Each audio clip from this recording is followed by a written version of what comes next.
Hi students, अगर आप English पढ़ना बिल्कुल बेसिक से सीखना चाहते हैं तो चैनल को सब्सक्राइब करना। हमारी आज की इंग्लिश स्टोरी का नाम है don't play on the road. देखिए ये डोंट क्या है, ये शॉर्ट फॉर्म है किसकी? डू नॉट की। ये किसकी शॉर्ट फॉर्म है? डू नॉट की।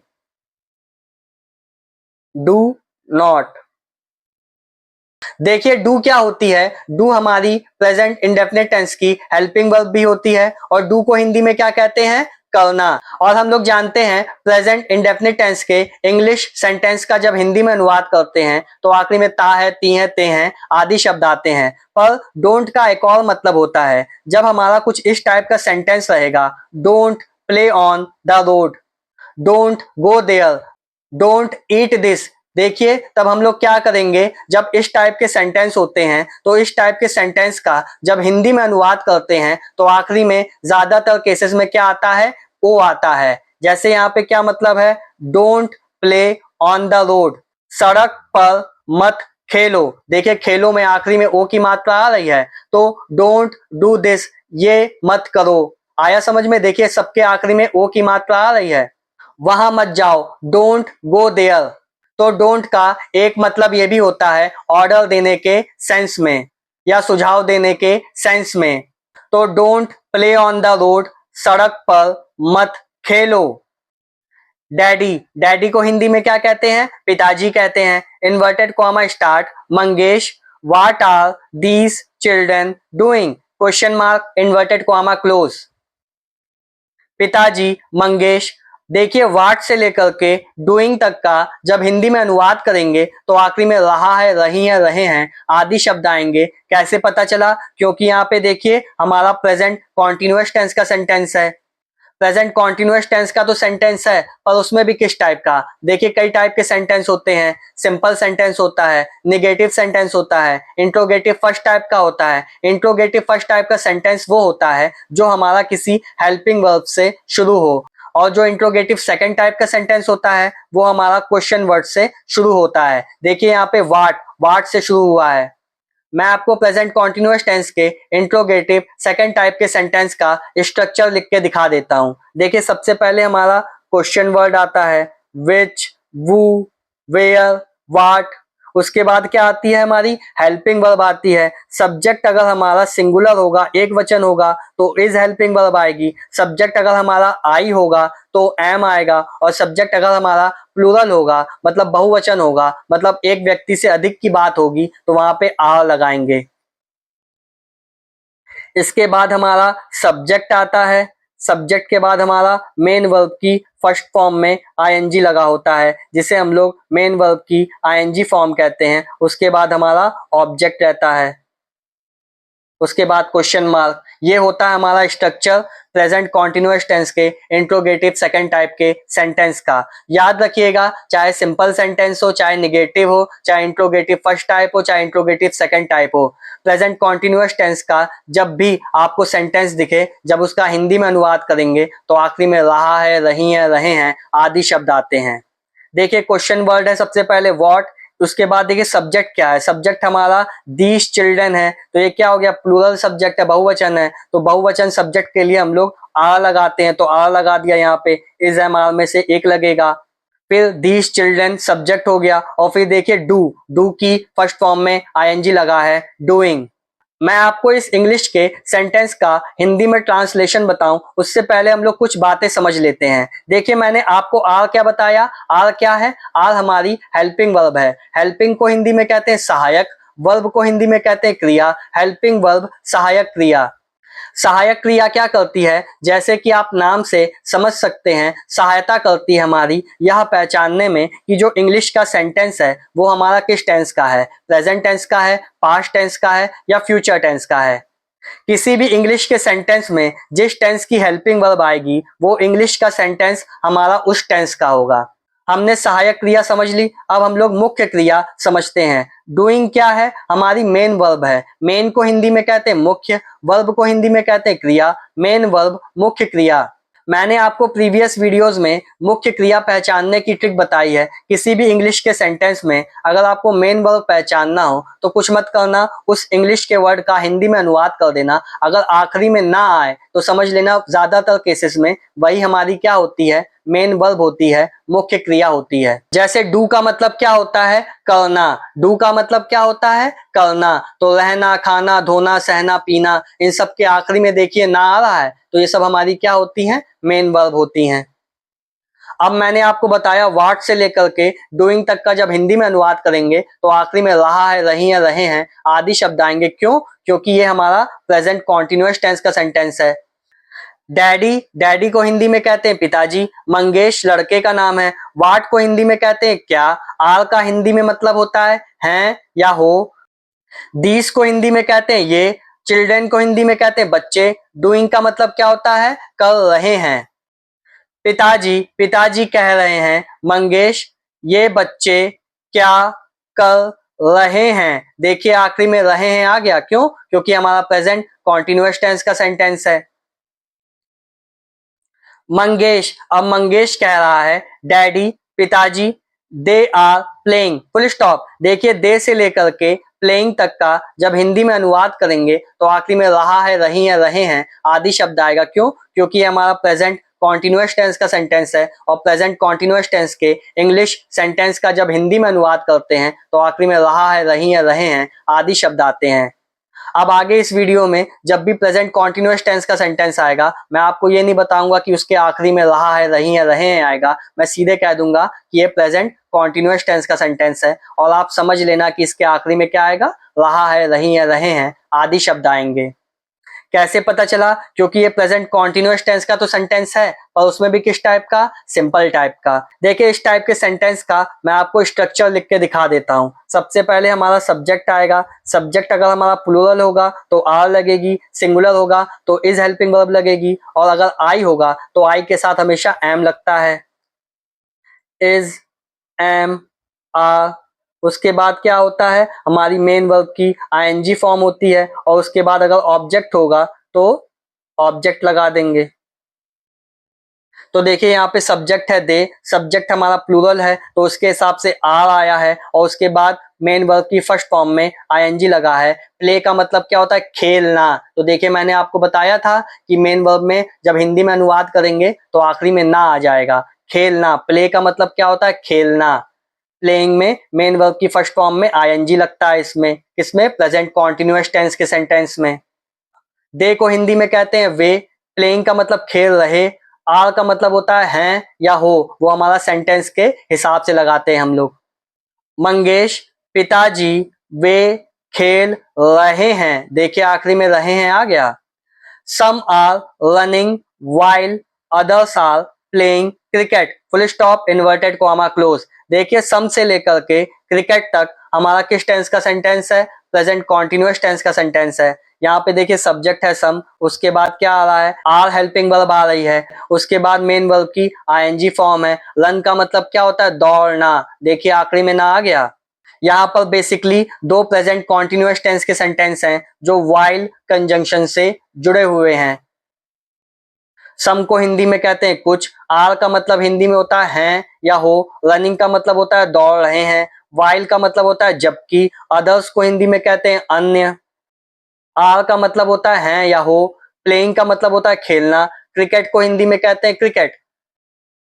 कुछ दौड़ रहे हैं जबकि अन्य क्रिकेट खेल रहे हैं। डैडी, अब पिताजी कह रहे हैं, inverted comma start, can you tell me where are they playing, question mark, inverted comma close. देखिए यहाँ पे दो सेंटेंसेस हैं, एक है कैन यू टेल मी और दूसरा है where are they playing. Where से लेकर के प्लेइंग तक हमारा प्रेजेंट कॉन्टिन्यूअस टेंस का सेंटेंस है, उसमें भी किस टाइप का, सेकंड टाइप का, जो अभी हमने ऊपर देखा है। इसका स्ट्रक्चर कैसा होता है, सबसे पहले क्वेश्चन वर्ड आता है। क्वेश्चन वर्ड क्या है, वेयर। उसके बाद सब्जेक्ट जो होगा हमारा, सब्जेक्ट यहाँ पे दे है, ये प्लूरल है, बहुवचन है, तो इसके हिसाब से यहाँ पे आर हेल्पिंग वर्ब आई। देखिए इज एम आर में से कोई एक आएगा, यहाँ पे क्या आ गया, आर आ गया। उसके बाद सब्जेक्ट, उसके बाद मेन वर्ब की ING form. Can you tell me. देखिए कैन से लेकर के मी तक का जब हिंदी में अनुवाद करेंगे तो आखिरी में सकता है, सकती है, सकते हैं आदि शब्द आएंगे। कैसे पता चला? क्योंकि यहाँ पे कैन लगा हुआ है। याद रखना, जब कोई इंग्लिश का सेंटेंस हमारा कैन से शुरू हो, इसका मतलब कैन के वहां पे कई मतलब हो जाते हैं। पहला मतलब सकता है, सकती है, सकते हैं तो सेंटेंस के आखिरी में आएगा, पर अगर स्टार्टिंग में कैन दिख जाए तो इसका मतलब है कैन का मतलब क्या हो जाता है। कैन का मतलब क्या हो जाता है? क्या भी हो जाता है, और सकता है, सकती है, सकते हैं आदि शब्द भी हो जाते हैं। सेंटेंस के हिसाब से कोई एक आएगा, सकता है, सकती है, सकते हैं में से कोई एक आएगा। कैन यू टेल मी का अब ट्रांसलेशन करते हैं। कैन को हिंदी में कहते हैं क्या, यू का मतलब तुम, टेल का मतलब बताना, मी का मतलब मुझे। क्या तुम या क्या आप मुझे बता सकते हो? देखिए आखिरी में सकते हो आ गया। अब वेयर से लेकर के प्लेइंग तक का जब हिंदी में अनुवाद करेंगे तो आखिरी में रहा है, रही है, रहे आएगा, क्योंकि हमारा प्रेजेंट कॉन्टिन्यूअस टेंस का सेंटेंस है। वेयर को हिंदी में कहते हैं कहाँ, आर का मतलब हिंदी में होता है या हो, दे का मतलब होता है वे, प्लेइंग का मतलब होता है खेलना। क्या तुम मुझे बता सकते हो कि वे कहाँ खेल रहे हैं? देखिए आखिरी में रहे हैं आ गया। मंगेश, अब मंगेश बोल रहा है, इन्वर्टेड कॉमा स्टार्ट, डैडी पिताजी, they are playing in the middle of the road, full stop, inverted comma close. They से लेकर के रोड तक हमारा प्रेजेंट कॉन्टिन्यूअस टेंस का सेंटेंस है, सिंपल टाइप का सेंटेंस है, क्योंकि यहाँ पे देखिए सब्जेक्ट है दे, उसके बाद सब्जेक्ट के हिसाब से इज एम आर में से कोई एक आएगा। सब्जेक्ट हमारा प्लूरल है, बहुवचन है, तो यहाँ पे आर आएगा। उसके बाद मेन वर्ब की आईएनजी फॉर्म आ रही है, उसके बाद अदर वर्ड्स हैं और ऑब्जेक्ट है। दे को हिंदी में कहते हैं वे, आर का मतलब हिंदी में होता है या हो, प्लेइंग का मतलब होता है खेलना, इनको हिंदी में कहते हैं में, the middle of the road, सड़क के बीचों बीच। मंगेश कहता है पिताजी वे सड़क के बीचों बीच में खेल रहे हैं। Daddy inverted comma start, do you know them, question mark, inverted comma close. देखिए डू से लेकर के देम तक हमारा किस टेंस का सेंटेंस है? प्रेजेंट इंडेफिनिट टेंस का सेंटेंस है। उसमें भी किस टाइप का? इंट्रोगेटिव फर्स्ट टाइप का। देखिए कई टाइप के सेंटेंस होते हैं, एक सिंपल सेंटेंस होता है, एक निगेटिव सेंटेंस होता है, एक इंट्रोगेटिव फर्स्ट टाइप होता है, एक इंट्रोगेटिव सेकंड टाइप। इंट्रोगेटिव का मतलब होता है प्रश्नवाचक, जिसमें प्रश्न चिन्ह लग जाए वो क्या होता है? प्रश्नवाचक। प्रश्नवाचक दो टाइप के होते हैं, एक हेल्पिंग वर्ब से शुरू होने वाले और एक किससे? क्वेश्चन वर्ड से शुरू होने वाले। तो मैं आपको प्रेजेंट इंडेफिनिट टेंस के इंट्रोगेटिव फर्स्ट टाइप का स्ट्रक्चर लिख के दिखा देता हूं, जो हमारा किससे शुरू होता है? हेल्पिंग वर्ब से शुरू होता है। देखिए सबसे पहले क्या होगा? डू या डज में से कोई एक आएगा। प्रेजेंट इंडेफिनिट टेंस की दो हेल्पिंग वर्ब होती है, एक डू होती है, एक डज होती है। जब हमारा सब्जेक्ट यानी कर्ता एक वचन होगा तो वहां पे हम लोग डज हेल्पिंग वर्ब लगाएंगे, और जब हमारा सब्जेक्ट प्लूरल होगा, बहुवचन होगा, वहां पर हम लोग डू हेल्पिंग वर्ब लगाएंगे। अब यहाँ पे क्या आ जाएगा? सब्जेक्ट आ जाएगा, उसके बाद मेन वर्ब की फर्स्ट फॉर्म आ जाएगी, उसके बाद ऑब्जेक्ट आ जाएगा, उसके बाद क्वेश्चन मार्क। देखिए यहाँ पे सब्जेक्ट क्या हमारा? यू हमारा प्लूरल सब्जेक्ट होता है, बहुवचन कर्ता होता है, इसलिए सब्जेक्ट के पहले यहाँ पे डू या डज में से डू आया, क्योंकि सब्जेक्ट क्या है हमारा? प्लूरल है। उसके बाद मेन वर्ब की फर्स्ट फॉर्म आ रही है, ये नो है। नो का मतलब क्या होता है? जानना। देम को हिंदी में कहते हैं उनको। तो यहाँ पर याद रखना, इंट्रोगेटिव फर्स्ट टाइप का जो सेंटेंस होता है, उस हेल्पिंग वर्ब का जो स्टार्टिंग में आती है उसका मतलब होता है क्या। यहाँ पे डू का मतलब क्या है? क्या आदि शब्द आते हैं। और आप लोग जानते होंगे प्रेजेंट इंडेफिनिट टेंस के इंग्लिश सेंटेंस का जब हिंदी में अनुवाद करते हैं तो आखिरी में ता है, ती है, ते हैं आता है, चाहे सिंपल सेंटेंस हो, चाहे निगेटिव हो, चाहे इंट्रोगेटिव हो। डू को हिंदी में कहेंगे क्या, यू को हिंदी में कहते हैं तुम या आप, नो का मतलब होता है जानना, देम का मतलब होता है हिंदी में उनको। क्या आप या तुम उन्हें जानते हो? देखिए आखिरी में ते हो आ गया। मंगेश कहता है, inverted comma start, yes comma, yes को हिंदी में कहते हैं हाँ। डैडी पिताजी, हाँ पिताजी, they are my friends, full stop. अब देखिए दे से लेकर के फ्रेंड्स तक का जब हिंदी में अनुवाद करेंगे तो आखिरी में या तो हैं आएगा या हो आएगा। अब कुछ बच्चों को डाउट होगा कि यहाँ पे सब्जेक्ट है, उसके बाद आर आ रहा है, उसके बाद ऑब्जेक्ट है या अदर वर्ड्स हैं। अब आप कह रहे हैं कि आखिरी में हैं आएगा या हो आएगा, यहाँ पर भी तो आर आ रहा है, यहाँ पे भी तो रहा है, रही या रहे हैं, आदि शब्द आने चाहिए। नहीं, यहाँ पर आखिरी में रहा है, रही है, रहे हैं, आदि शब्द नहीं आएंगे। क्यों? क्योंकि यहाँ पे देखिए दे आर प्लेइंग, ये हमारा प्रेजेंट कॉन्टिन्यूअस टेंस का सेंटेंस है। इसका स्ट्रक्चर क्या है? सब्जेक्ट के बाद इज एम आर में से कोई एक आएगा, उसके बाद मेन वर्ब की आईएनजी फॉर्म आएगी। जब इज एम आर के बाद मेन वर्ब की आईएनजी फॉर्म आए तो वहां पर हमारा कौन सा टेंस होता है? प्रेजेंट कॉन्टिन्यूअस टेंस होता है।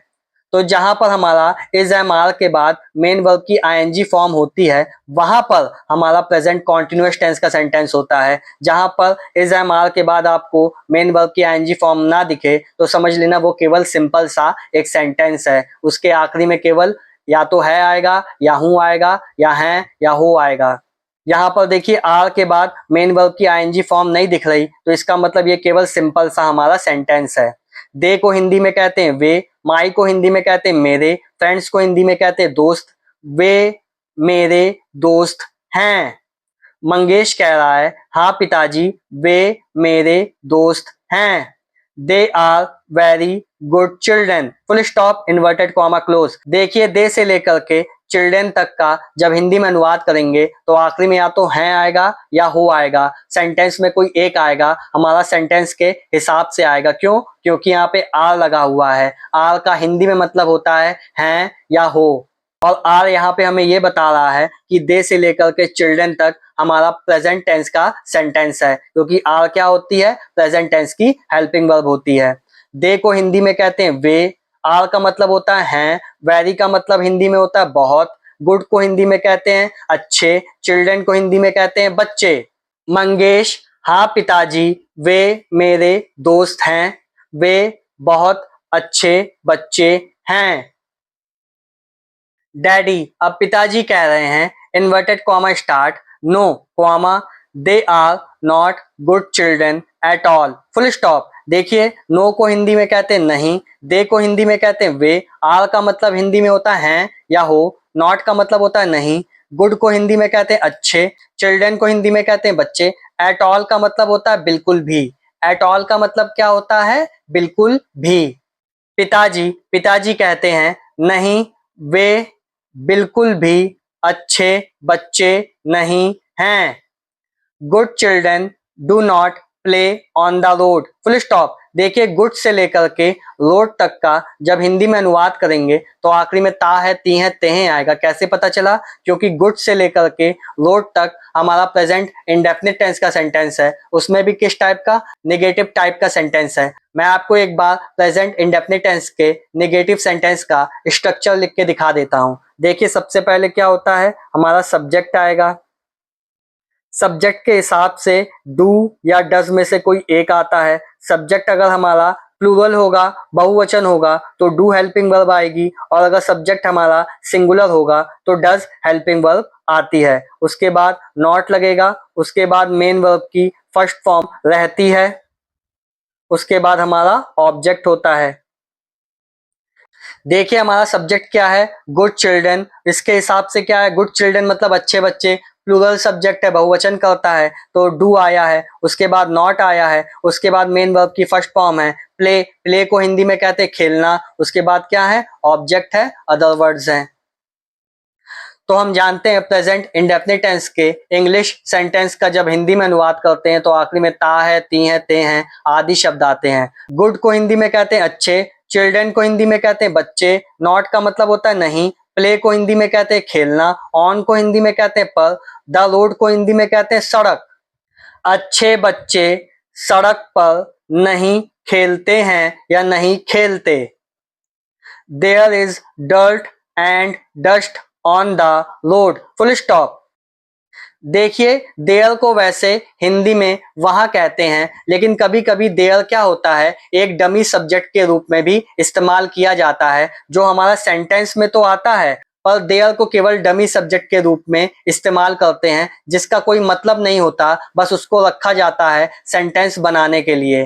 आपने कई बार इट को भी देखा होगा, उसका हिंदी में कोई मीनिंग नहीं होता वहां पे, लेकिन तब भी उसको रखते हैं। तो देयर को और इट को हम लोग डमी सब्जेक्ट के रूप में यूज करते हैं। डमी सब्जेक्ट का मतलब कि सेंटेंस में इस्तेमाल तो होगा पर उसका कोई मतलब नहीं होगा। देखिए देयर से लेकर के लोड तक का जब हिंदी में अनुवाद करेंगे तो आखिरी में है आएगा। क्यों? क्योंकि यहाँ पे इज लगा हुआ है। इज हमारी प्रेजेंट टेंस की हेल्पिंग वर्ब होती है और इज को हिंदी में कहते हैं है। डर्ट एंड डस्ट का मतलब होता है धूल मिट्टी। ऑन को हिंदी में कहते हैं पर। लोड को हिंदी में कहते हैं सड़क। सड़क पर धूल मिट्टी होती है। देखिए आखिरी में है आ गया। If they play on the road comma their hands comma feet and. If को हिंदी में कहते हैं यदि। दे का मतलब हिंदी में होता है वे। प्ले को हिंदी में कहते हैं खेलना। ऑन का मतलब होता है पर। द रोड को हिंदी में कहते हैं सड़क। देयर का मतलब होता है उनके। हैंड्स को हिंदी में कहते हैं हाथ। फीट को हिंदी में कहते हैं पैर। एंड को हिंदी में कहते हैं और। यदि वे सड़क पर खेलेंगे तो उनके हाथ पैर और clothes will receive dirt. Full stop. Clothes को हिंदी में कहते हैं कपड़े। रिसीव को हिंदी में कहते हैं ग्रहण करना। डर्ट को हिंदी में कहते हैं गंदगी। देखिए विल लग गया सेंटेंस में, इसका मतलब ये सेंटेंस हमारा फ्यूचर इंडेफिनिट टेंस का है। तो जब इसका हिंदी में अनुवाद करेंगे तो आखिरी में गा गी गे आदि शब्द आएंगे। कपड़े गंदे हो जाएंगे। देखिए आखिरी में गे आ गया।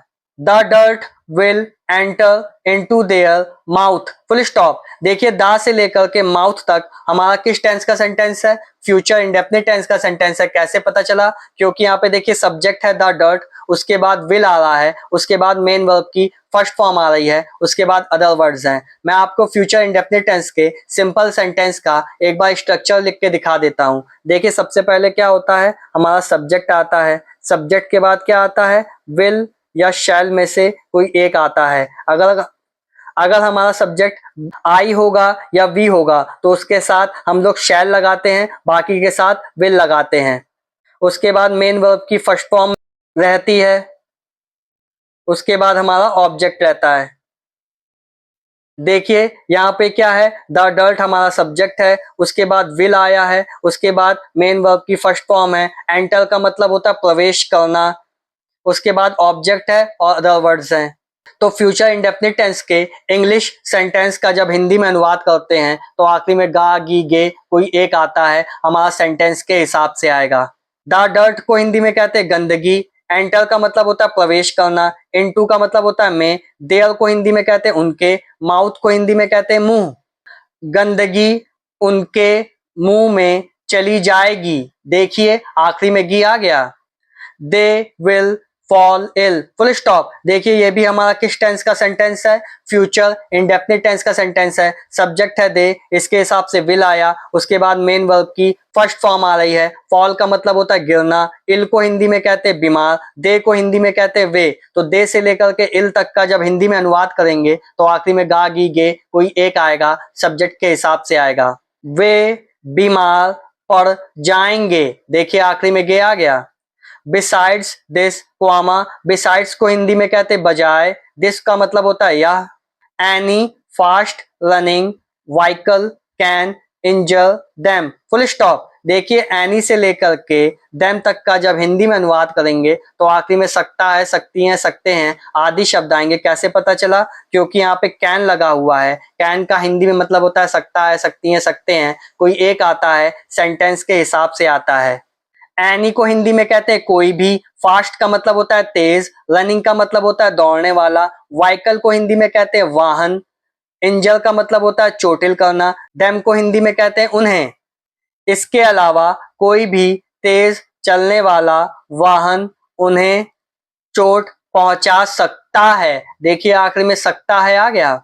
देयरफॉर को हिंदी में कहते हैं इसलिए। देयरफॉर को हिंदी में क्या कहते हैं? इसलिए। Comma you must never play on the road. Full stop inverted comma close. देखिए यू से लेकर के लोड तक का जब हिंदी में अनुवाद करेंगे तो आखिरी में या तो चाहिए आएगा या होगा, होगी, होगे, ऐसे शब्द आते हैं। कैसे पता चला? क्योंकि यहाँ पे मस्ट लगा हुआ है। क्या लगा हुआ है? मस्ट। मस्ट जब किसी सेंटेंस में आपको दिखे तो याद रखना जब उसका हिंदी में अनुवाद करेंगे तो आखिरी में चाहिए आता है या होगा, होगी, होंगे, ऐसे शब्द आते हैं। तो यहाँ पर मस्ट क्यों लगा? क्योंकि यहाँ पर देखिए नैतिकता का वर्णन है। जब कहीं स्ट्रॉन्ग पॉसिबिलिटी होती है तो वहां पर हम मस्ट लगाते हैं। क्या लगाते हैं? मस्ट लगाते हैं। जैसे यहाँ पर हमें सड़क पर बिल्कुल नहीं खेलना चाहिए, यहाँ शुड नहीं लगेगा, यहाँ मस्ट लगेगा कि हमें सड़क पर बिल्कुल नहीं खेलना चाहिए, चोट लग सकती है। यू को हिंदी में कहते हैं तुम। मस्ट लग गया, इसका मतलब या तो चाहिए आएगा या होगा, होगी, होंगे आदि शब्द आएंगे। नेवर को हिंदी में कहते हैं कभी नहीं। प्ले का मतलब होता है खेलना। ऑन को हिंदी में कहते हैं पर। रोड को हिंदी में कहते हैं सड़क। इसलिए तुम्हें कभी भी सड़क पर नहीं खेलना चाहिए। मंगेश मंगेश कह रहा है अब इन्वर्टेड कॉमा स्टार्ट, डैडी पिताजी, where should we all play then question mark inverted comma close. देखिए वेयर से लेकर के देन तक का जब हिंदी में अनुवाद करेंगे तो आखिरी में चाहिए आएगा। क्यों? क्योंकि यहाँ पे शुड लगा हुआ है। शुड का हिंदी में मतलब होता है चाहिए। वेयर को हिंदी में कहते हैं कहाँ, वी का मतलब होता है हमें, ऑल को हिंदी में कहते हैं सभी, प्ले को हिंदी में कहते हैं खेलना, देन का मतलब होता है फिर। मंगेश कह रहा है पिताजी तो फिर हम सभी को कहाँ खेलना चाहिए? डैडी पिताजी कह रहे हैं inverted comma start, you all should play in a park और playground full stop. You से लेकर के प्ले ग्राउंड तक का जब हिंदी में अनुवाद करेंगे तो आखिरी में चाहिए आएगा। क्यों? क्योंकि यहाँ पे शुड लगा हुआ है। यू को हिंदी में कहते हैं तुम, ऑल का मतलब होता है सभी, शुड का मतलब होता है चाहिए, प्ले को हिंदी में कहते हैं खेलना, इन को हिंदी में कहते हैं में, ए का मतलब होता है एक, पार्क को हिंदी में कहते हैं बगीचा, ऑल को हिंदी में कहते हैं या, प्ले ग्राउंड, प्ले को हिंदी में कहते हैं खेल, ग्राउंड को हिंदी में कहते हैं मैदान, प्ले ग्राउंड खेल के मैदान। आप सभी को एक बगीचे या खेल के मैदान में खेलना चाहिए। The ground of the park is glassy and soft full stop. देखिए द से लेकर के सॉफ्ट तक का जब हिंदी में अनुवाद करेंगे तो आखिरी में है आएगा। क्यों? क्योंकि यहाँ पे इज लगा हुआ है। द ग्राउंड को हिंदी में कहेंगे मैदान, ऑफ द पार्क बगीचे का मैदान है, ग्रासी को हिंदी में कहेंगे घासदार, एंड को हिंदी में कहेंगे और, सॉफ्ट को हिंदी में कहेंगे मुलायम। बगीचे का मैदान घास वाला और मुलायम है। You see green grass everywhere full stop. देखिए यू से लेकर के एवरीवेयर तक हमारा किस टेंस का सेंटेंस है?